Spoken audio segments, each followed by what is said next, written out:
Hello, welcome to Anime Mystics. I'm Roman, and tonight I am watching. Sorry, I was fixing something. Tonight I'm watching Tensei Shitara Slime Datta Ken episode 7. So last episode, the guild in the human city was sending out a few adventurers, the ones we met in the cave when Rimuru was leaving. They were actually sent there to check to see if was it Valdera? Is that his name? The root, yeah, Veldera, I think is how it's pronounced. They went to go see if he was actually gone, which he is. And when they got back, they gave the report, and then they were told to go check out this forest. I think they had like 3 days to rest, and then they had to go. Let's see.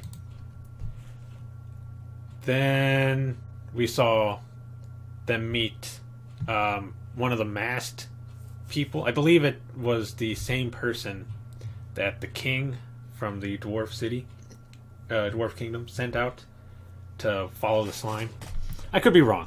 I remember there being somebody in the shadows, and I think they had a mask. Could have been a completely different person. Excuse me. But, yeah, she met them outside of their guild, asking if she can tag along. And while the leader is thinking, the others are like, yeah, sure, no problem, come along with us. We'll be leaving in 3 days, just meet us here. And Rimuru and the goblins, the goblins actually multiplied. A bunch of the other goblin cities gathered to this city, and now they're basically making a kingdom. They made the main goblin, the elder. He's now king of the goblins. So I guess he evolved again after that. Makes sense. I mean, if you're going to be the king, it would not. You would have to evolve a little bit, I would assume. Apparently, Gobta, I believe that's his name. Yeah, Gobta, is able to summon his wolf, his Tempest wolf. That's how he got out of prison. They actually left him. And he summoned his wolf with, I don't know. It seemed like just willpower, but I'm sure there's some kind of technique to it. And whatever he did, it worked, and he was able to summon his wolf. Sorry, I'm messing with this thing. It's not in the right spot. Okay, that's better. So he's able to summon his wolf. But he's not entirely sure. He just, he was trying to show some of the other goblins how to do it. But he wasn't exactly explaining anything. He was just going off of how, I guess, it felt when he did it. He was, the force he was using. But he was just going, and, and then it should work. That doesn't explain much of anything. But he was trying his best. So they're building new housing, making new clothes and stuff. They're getting everything set up. And now that they have, I think there's 900 goblins, maybe 5. I could be way off on these numbers. But there's a lot of goblins now, so they need a big area. So they're making the area larger. And then I believe they're informed that there's somebody in the forest. So they go to check it out, and it's the adventurers plus the girl that tagged along being chased by a huge, I believe it was a lizard. They're getting chased, and the girl that's tagging along turns around and kills it. But I think almost gets taken out by another one that just kind of showed up. It was coming from the side. And I think Rimuru and I think Rimuru saved them. Yeah. Um, then they take them back to the village. They feed them, and starts making introductions and finding out who they are, what they're doing there. And they said they didn't know the goblins were making a new city. And he's like, is that going to be an issue, with the humans or anything like that? That there's so many goblins here making basically a kingdom.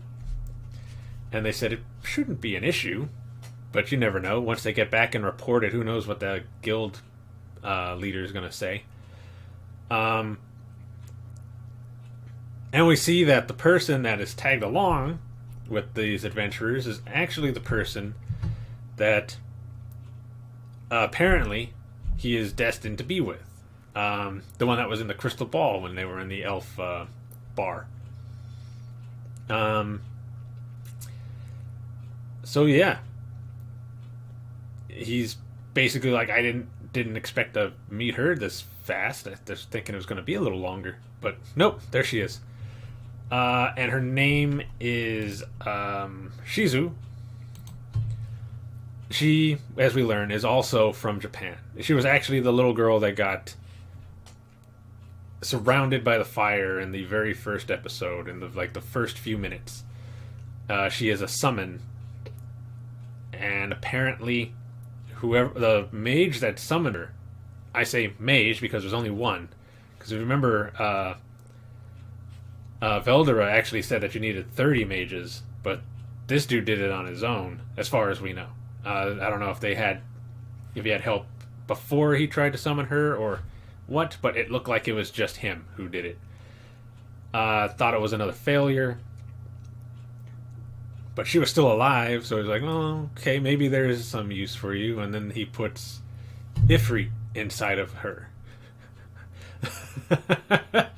So, yeah.